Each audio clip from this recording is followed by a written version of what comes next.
Selamat datang kembali di channel ini. Mudah-mudahan kalian yang saat ini sedang terlilit hutang dimudahkan kerjanya agar mampu melunasi hutangnya. Pada video kali ini saya tetap membahas seputar dengan perbankan, yaitu solusi kredit macet.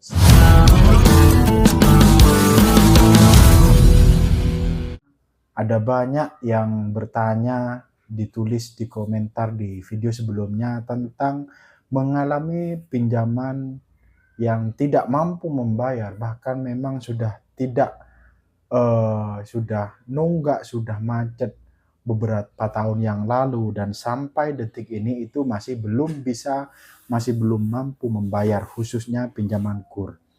Perlu teman-teman ketahui bahwa sebetulnya KUR merupakan program pemerintah yang dimana pihak perbankan, dalam hal ini bank BUMN, bahkan ada bank swasta yang juga ikut menyalurkan KUR, tujuannya untuk kemudian pemerintah bisa mensuplai kebutuhan permodalan ataupun kebutuhan untuk mengembangkan usaha, sehingga kemudian ada program kredit usaha rakyat di mana suku bunganya oleh pemerintah itu sendiri kemudian disubsidi, yang mungkin eh, dulunya itu besar, kemudian karena ada subsidi dari pemerintah yang dimana kalau KUR itu menjadi satu bunga yaitu kurang lebih 6% setiap tahun, berarti setiap bulannya itu kan 0,2 ataupun 0,3% setiap bulannya. Nah, sebetulnya itu adalah suku bunga yang paling rendah dan sangat rendah, bahkan jarang perbankan mempunyai produk reguler dengan suku bunga seperti itu. Nah, kembali lagi tujuan dari KUR itu sendiri sebetulnya dari pemerintah itu ya untuk kesejahteraan rakyat dalam hal mengembangkan usaha supaya tidak terjepit rentenir ataupun supaya tidak kejebak dengan pinjaman-pinjaman yang bunganya sangat besar, di mana khusus untuk para pelaku UMKM. Catat ya, maka KUR itu adalah khususnya dari mulai merintis kemudian sampai UMKM saja. Kalau yang sudah punya PT dan ke atasnya itu tidak bisa menikmati ataupun mengajukan dengan suku bunga KUR. Kenapa? Karena untuk KUR itu sendiri juga dibatasi dengan limit maksimal 500 juta. Jadi kalau sudah di atas 500 juta itu ya tidak bisa. Nah, yang paling banyak ditemui ataupun ada beberapa pertanyaan dari teman-teman di video sebelumnya tentang mengalami kredit macet. Nah, perlu teman-teman ingat bahwa membangun sebuah bisnis, membangun usaha itu sangat tidak mudah. Kenapa bisa dibilang seperti itu? Karena saya mencoba keberuntungan di usaha dan itu hasilnya ya memang jauh dari kata harapan. Padahal kalau ngomong pengalaman, saya dulu pernah menjadi karyawan outsourcing di Bank Mandiri yang khusus untuk menawarkan ataupun memproses pinjaman KUR itu sendiri. Kurang lebih saya 5 tahun di sana, dan yang tak kalah penting setelah 5 tahun kebetulan saya mencoba untuk membangun usaha dan saya memberanikan diri untuk resign, di mana pada saat saya menjadi karyawan waktu itu sangat menyederhanakan masalah seperti itu. Masalah yang dihadapin oleh nasabah-nasabah saya. Kalau nasabah saya curhat kemudian minta solusi terkait dengan keuangan ataupun pengkreditan, waktu itu pada saat saya bekerja sebagai outsourcing di Bank Mandiri yang diperuntukkan untuk pinjaman KUR, waktu itu saya bisa, bahkan ada beberapa saya bercerita nasabah saya yang memang bahkan baru merintis kemudian saya rawat, saya maintain, dan sering diskusi sama saya sampai detik ini itu usahanya malah tambah besar. Meskipun juga ada beberapa cerita yang dimana tidak semua nasabah saya itu berhasil dalam mengembangkan usahanya dengan cara pinjem di KUR seperti itu. Nah, saya ceritakan seperti itu ya. Karena saya sudah merasa bisa, merasa mampu untuk kemudian terjun langsung untuk membangun usaha. Ternyata pada saat saya menjalankan usaha itu sangat tidak mudah.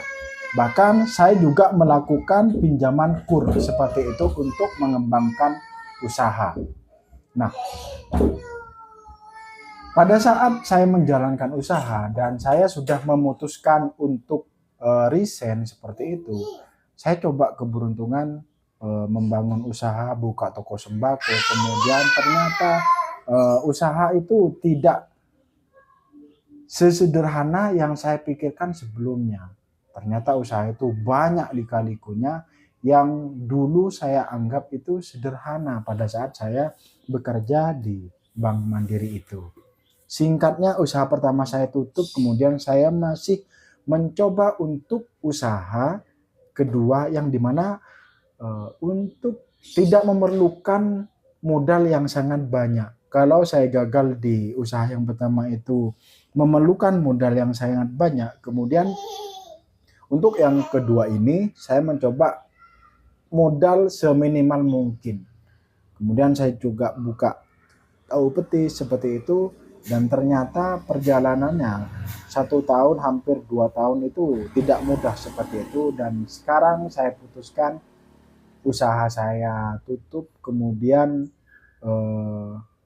saya bekerja kembali di perbankan, meskipun ya bukan di Bank Mandiri lagi.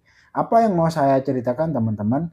Nah, dampak yang kemudian dialami oleh banyak para pelaku UMKM, petani, peternak, ataupun yang saat ini mengalami kredit macet, khususnya pinjaman KUR di Bank BRI, yang sering banyak bertanya kepada saya, karena memang dasarnya membangun usaha, apalagi saya sudah melakukan, tidak mudah teman-teman. Artinya tidak sederhana membalikan, kalau teorinya itu begini, kemudian sukses seperti itu.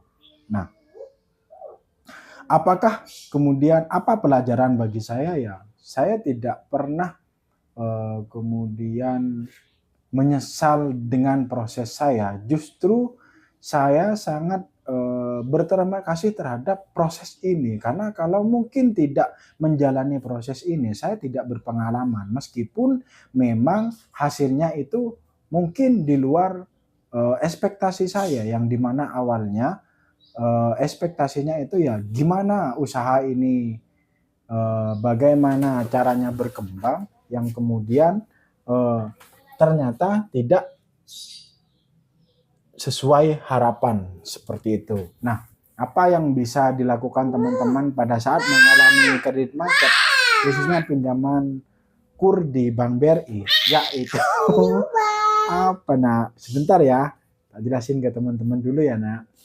Jadi pada saat teman-teman memang benar-benar tidak mampu lagi membayar, yang kemudian teman-teman juga ada jaminan yang digadaikan di perbankan tersebut, maka ya memang segera ambil tindakan seperti itu. Apakah kemudian masih mau berusaha kembali untuk kemudian bisa survive kembali, yang kemudian bisa membayar angsurannya, atau ya memang solusi yang terakhir yaitu dengan cara komunikasi dengan pihak perbankannya terkait dengan mungkin masihkah bisa direstrukturisasi terkait dengan angsurannya supaya menjadi lebih kecil, dan itu juga tetap jangan nak tetap diukur dari kemampuan teman-teman. Kalau memang teman-teman masih mampu, silahkan pengajuan restrukturisasi. Tapi kalau memang sudah tidak mampu, saran saya jangan Nggak usah diskusi. Jadi ya memang harus mengambil keputusan yang terakhir seperti itu. Katakanlah untuk menjual aset yang ada, tujuannya ya biar nol lagi, biar usaha ataupun biar eh, menjalani bisnis ataupun pekerjaan yang baru itu biar lebih tenang. Ntar ya teman-teman, ini dibelokkan sama anak saya ini. Nah, mungkin itu diskusi saya pada kesempatan kali ini. Mudah-mudahan sekali lagi teman-teman yang lagi berjuang untuk melunasi hutang, semoga kerjaan usahanya diparingi kelancaran agar mampu melunasi hutangnya. Sekian pada video kali ini, sampai jumpa di video berikutnya.